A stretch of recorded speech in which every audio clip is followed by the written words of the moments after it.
Hello' everyone, আজি মই বনাবলৈ ওলাইছোঁ মটন কুৰ্মা বা মটন গ্ৰেভি ৰেচিপি। চাওকচোন ইমান ধুনীয়া কালাৰ হৈছে। আজি মই কোনো ধৰণৰ দহি আৰু ক্ৰীম ব্যৱহাৰ নকৰাকৈ মটন কুৰ্মা বা মটন গ্ৰেভি বনাই আপোনালোকক দেখাম। ইয়াক বনাবলৈ মই পিঁয়াজ 3টা লৈছোঁ, আধা কিলো মটন, বিলাহী 3টা, জলকীয়া, নহৰু, আদা আৰু অলপমানি মগজ লৈছোঁ। এটা কেৰাহী গৰম হৈ যোৱাৰ পিছত 2 চামুচ তেল ঢালি পিঁয়াজখিনি ঢালি অলপ সময় 2 মিনিট 3 মিনিট সময় আমি ৰঙা কৰিম। পিঁয়াজখিনি বেছিকৈ ৰঙা কৰি নেপেলাওঁ, অলপমানহে ৰঙা কৰিম। তাৰপিছত বিলাহী, আদা, নহৰু, জলকীয়া গোটেই দি ভালকৈ আমি ভাজি পেলাম।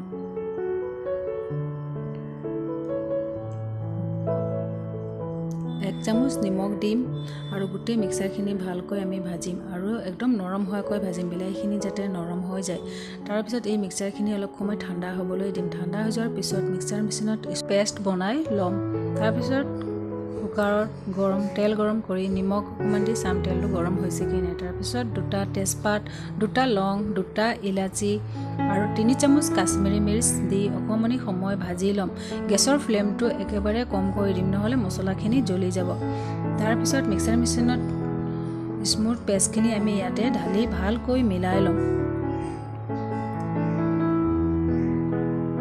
অলপমানি পানী ব্যৱহাৰ কৰিম যাতে মছলাখিনি জ্বলি নাযায়।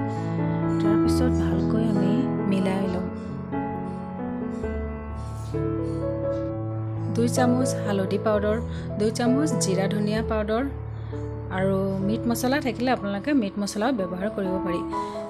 অলপমানি পানী দি মছলাখিনি আমি ভালকৈ ভাজি ল'ম যাতে মছলাখিনি তলত লাগি নাযায়। মছলাখিনি যেতিয়া তেল এৰিব তেতিয়া আমি ঢাকন গুচাই দিম আৰু যিখিনি আমি মটন থৈছিলোঁ সেই মটনখিনি এতিয়া আমি ভালকৈ দি 15 মিনিটমান সময় আমি ভালকৈ ভাজি ল'ম যাতে মটনৰ স্মেলটো গুচি যায়।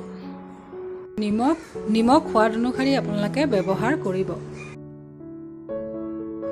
এতিয়া আমি মটনখিনি ডুব খোৱাকৈ পানী দি পেলাই 5টা কুকাৰৰ চিটি আহিবলৈ দিম।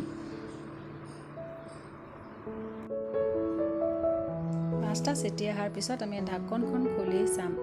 এয়া আমাৰ মটনখিনি হৈ গ'ল। চাওকচোন ইমান ধুনীয়া হৈছে। গ্ৰেভি আপোনালোকৰ হিচাপ অনুযায়ী গ্ৰেভি থ'ব পাৰিব। চাওক কালাৰটো ইমানেই ধুনীয়া হৈছে। আপোনালোকে এনেকৈ বনাই ঘৰত খাবচোন আৰু মোক কমেণ্ট কৰিব কেনেকুৱা লাগিলে বাৰু।